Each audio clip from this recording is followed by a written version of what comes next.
श्री सद्गुरवे नमः। ब्रह्मानंदं परम सुखदं केवलं ज्ञानमूर्तिं द्वन्द्वातीतं गगन सदृशं तत्त्वमस्यादिलक्षणम् एकं नित्यं विमलमचलं सर्वधी साक्षीभूतं भावातीतं त्रिगुणरहितं सद्गुरुं तं नमामि। बोलिए श्री सद्गुरु महाराज की। आप सभी धर्म प्रेमी सज्जनों की जितनी उपस्थिति है उसमें 10% भी आवाज़ नहीं आई। ऐसी कोई गर्मी नहीं है कि आप परेशान हैं और ऐसी कोई ठंडी नहीं है कि आप परेशान हैं। इसलिए हम लोगों को गुरु महाराज का जय जयकार करना चाहिए। एक गुरुजी से एक शिष्य ने पूछा था कि गुरुदेव शंख किसे कहते हैं?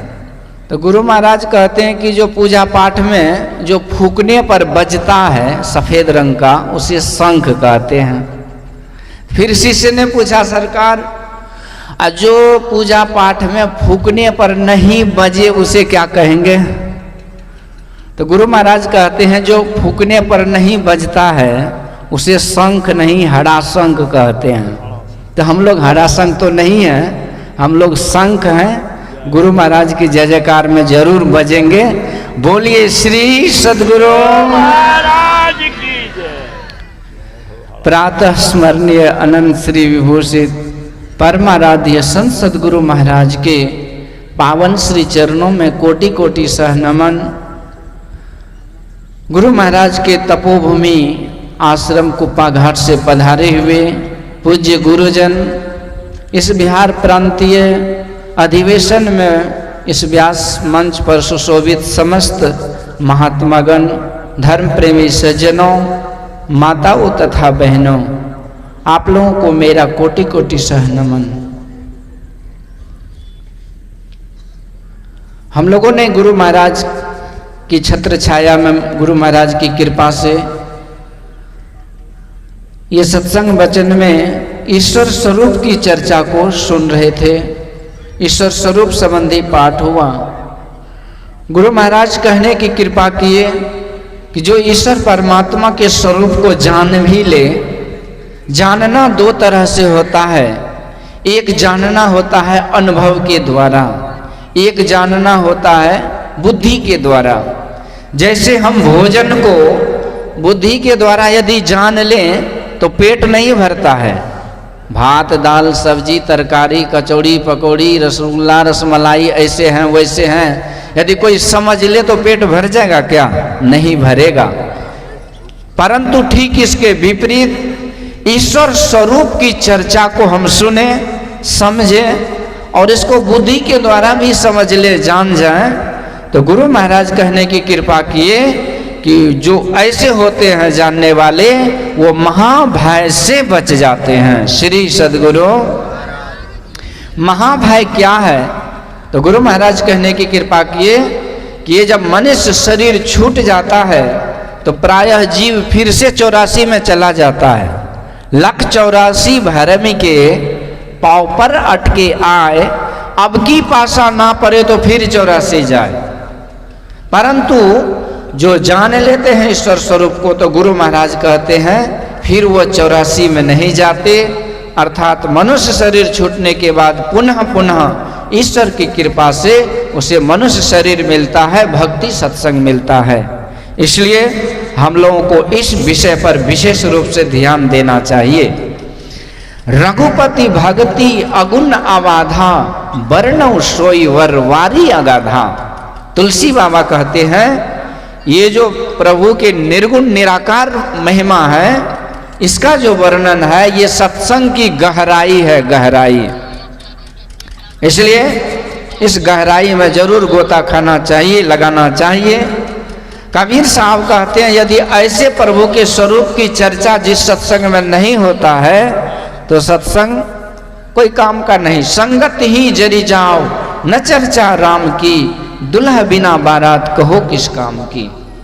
तो ईश्वर स्वरूप, ईश्वर को हम लोग प्रायः भगवान भगवती के रूप में जो दर्शन करते हैं, गुरु के रूप में, सगुण रूप में, तो वही धारणा है कि भगवान ऐसे ही हैं। बहुत सारे भगवान हैं, बहुत सारे मार्ग हैं, बहुत सारे पंथ हैं। तो व्यवहारिक ज्ञान में ये सब चलेगा, सब ठीक है। एक बार एक ईसाई धर्म के एक सज्जन आया और एक सनातन धर्म के एक भक्त थे, तो दोनों में वार्तालाप हुई।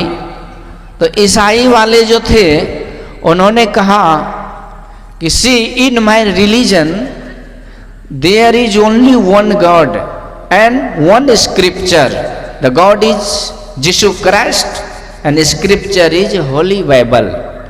सो we Christians are not confused whatsoever, our vision is clear, and on the other side you people, you Sanatani, have so many god and goddesses, you have so many scriptures, so many way of doing prayer, meditation, so many paths and so many type of things in your religion. That means you fellows are totally confused and in big dilemma. You don't know what to do, what not to do, whom to pray, and whom to not pray. So that means if you want to get salvation, you are supposed to give up the Sanatana Dharma and you must accept the Christianity. उन्होंने कहा कि हमारे धर्म में एक ही भगवान है, एक ही शास्त्र है, इसलिए हम लोग पूरे क्लियर हैं कि क्या करना है। तुम्हारे धर्म में तो भैया हजारों लाखों क्या करोड़ों देवी देवता हैं, कितने हजार शास्त्र पुराण हैं, कितने पंथ संप्रदाय हैं, तो तुम सबके सब तो भ्रमित हो।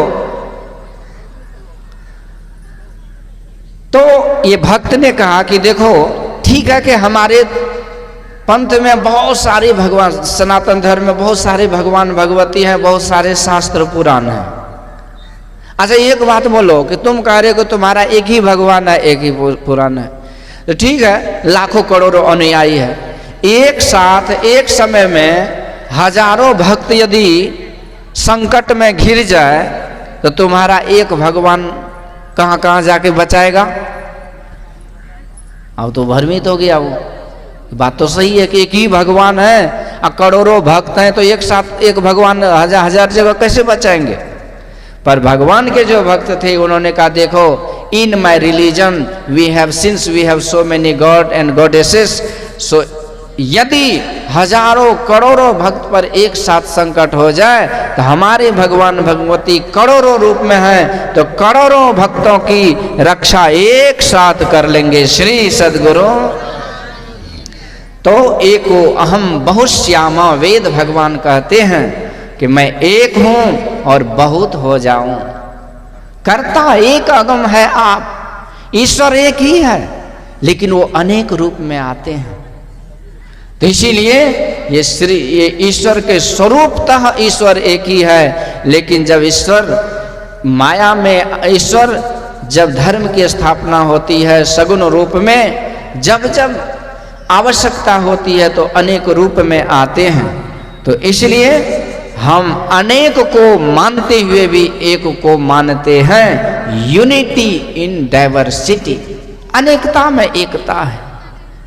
हवा हर जगह है पर हर एक बैलून में हवा है, हर एक बैलून का रंग आकार प्रकार डिफरेंस हो सकता है, लेकिन उसके अंदर जो हवा है वो एक ही है ना। तो वायुर्यथैको भुवनम प्रविष्टो रूपम रूपम प्रतिरूपो बभुव एकस्तथा सर्वभूतांतरात्मा रूपम रूपम प्रतिरूपो बहुश्च। तो उपनिषदकार कहते हैं जिस तरह हवा वायुमंडल में सब जगह है लेकिन सब रूपों में होते हुए भी उसका अलग अपना स्वरूप है, इसी तरह ईश्वर सब नाम रूप में समाये हुए हैं। किस तरह से? हमारे गुरु महाराज कहते हैं मेहंदी में लाली, घीव दूध में, फूल में बास हो समान हो रामा, कस्तूरी कुंडल बसे मृग ढूंढे वन माही, ऐसे घट घट पीव है दुनिया जाने नाही। तो वही ईश्वर परमात्मा जो विधाता ब्रह्मा जी को भगवान नारायण ने कहा था, अहमेवा समैवाग्रे नान्यत सत असत परम पश्चात हम यदोतिच यो वशिष्येत सोस्मे हम। कहते हे ब्रह्मा जी, जब ये संपूर्ण सृष्टि का कोई अस्तित्व नहीं था तब क्या था? तो अहम एव अग्रे, सबसे पहले मैं था। Before the creation took place, before the world the cosmic universe came to the existence, there was nothing other than God, only God, all pervasive God। तो सृष्टि के पहले मैं ही मैं था। और हे ब्रह्मा जी, जब ये सृष्टि बना, कैसे बना?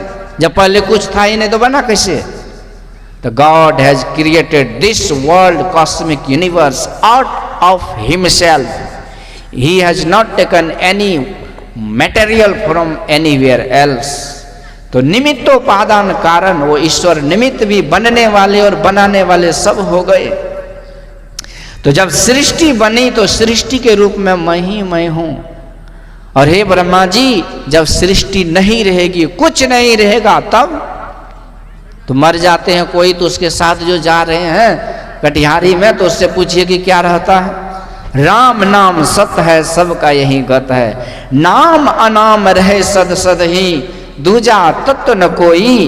कहे कबीर सुनो भय साधो, भटके मरो मत कोई। जब कुछ भी नहीं रहेगा तो केवल मैं ही मैं रहूंगा। तो हम सृष्टि के सीक्वेंस को समझे, इसके जो सिस्टम है ना, सृष्टि का जो प्रकार है, किस तरह से ये सूक्ष्मता से स्थूलता में आई, तो हमें परमात्मा के स्वरूप का ज्ञान हो जाता है। तो ब्रह्म ते पुरुष और प्रकृति प्रगट भई, उस ईश्वर से पुरुष और उस पुरुष से प्रकृति, प्रकृति से महत्व समष्टि बुद्धि और उससे अहंकार, फिर 3 गुण, और 3 गुण में जो तमोगुण हुए उससे 5 तत्व की रचना हुई, और रजोगुण से इंद्रियों की उत्पत्ति हुई, और सतोगुण से इंद्रियों के अधिष्ठाता देवताओं की उत्पत्ति हुई।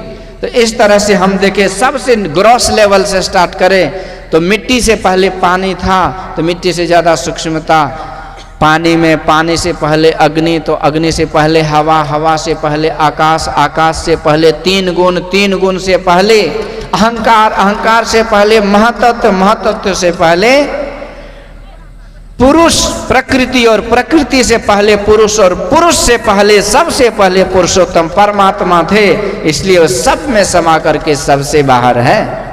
तो सृष्टि के कण कण में ईश्वर समाये हुए हैं, उससे कोई जगह खाली नहीं है। प्रभु भगवान श्री राम यही तो महामुनि वाल्मीकि भगवान से पूछते हैं कि मैं कहाँ रहूं? वाल्मीकि भगवान कहते कहाँ नहीं हो। अब कि भगवान 3.5 हाथ के ही होंगे ना, सामने जो खड़े थे भगवान, आकि वो बहुत लंबे चौड़े होंगे, और वो लंबे चौड़े भी हुए तो वो भी तो सीमित था, विराट रूप भी तो सीमित था, ससीम था। तो वाल्मीकि भगवान किस चीज से किसको संबोधन कर रहे हैं? भगवान के सगुण रूप के अंदर जो निर्गुण निराकार रूप, जो सृष्टि के कण कण में समा करके सृष्टि के बाहर कितने हैं कि उसका कोई अंत नहीं है, जिसे अनंत भगवान कहते हैं। तो भगवान को सामने है भगवान, लेकिन वाल्मीकि भगवान कहते हैं कि आप हर जगह हैं। तो भगवान राम, जो एक राम, जो घट घट में बैठे हुए हैं, जो निर्गुण निराकार है, जो पहले थे, अभी हैं और आगे रहेंगे, जो त्रिकाल बाधित सत्य है, वही परमात्मा सृष्टि में सब जगह समाये हुए, उससे कोई जगह खाली नहीं है। प्रश्न होता है कि जब वह हर जगह है तो हम तो प्रयास बाहर में कर रहे हैं, तो बाहर में उसका दर्शन नहीं होगा, क्योंकि बाहर में हम शरीर इंद्रियों के साथ हैं। तो अंदर मार्ग से चलने से शरीर इंद्रियों के आवरण से छूटा जाता है, और जैसे जैसे अंदर के मार्ग पर चलते हैं तो सुख शांति की भी प्राप्ति होती है। अद्भुत अंतर की डगरिया जा पर चलकर प्रभु मिलते, दाता सतगुरु धन्य धन्य जो राह लखा देते। अमृत ध्वनि की नौबत झहरत, बड़ भागी सुनते, सुनत लखत सुख लहत अद्भुति, में ही प्रभु मिलते। तो अंदर अंदर जाने से ये जीवात्मा शरीर इंद्रियों के आवरण से अलग हो जाता है, और उस समय जो आत्मा ग्रहण करता है वही है परमात्मा, उसी को ईश्वर दर्शन कहते हैं। इसीलिए वेद भगवान कहते हैं कि बाहर में शरीर इंद्रियों से ईश्वर स्वरूप की प्राप्ति करना झूठी खेल है। सगुण रूप का ऑफकोर्स दर्शन होता है, पर यह सगुण रूप सहारा है, सर्वस्व नहीं है। यही सहारा नाम और रूप का लिया जाता है।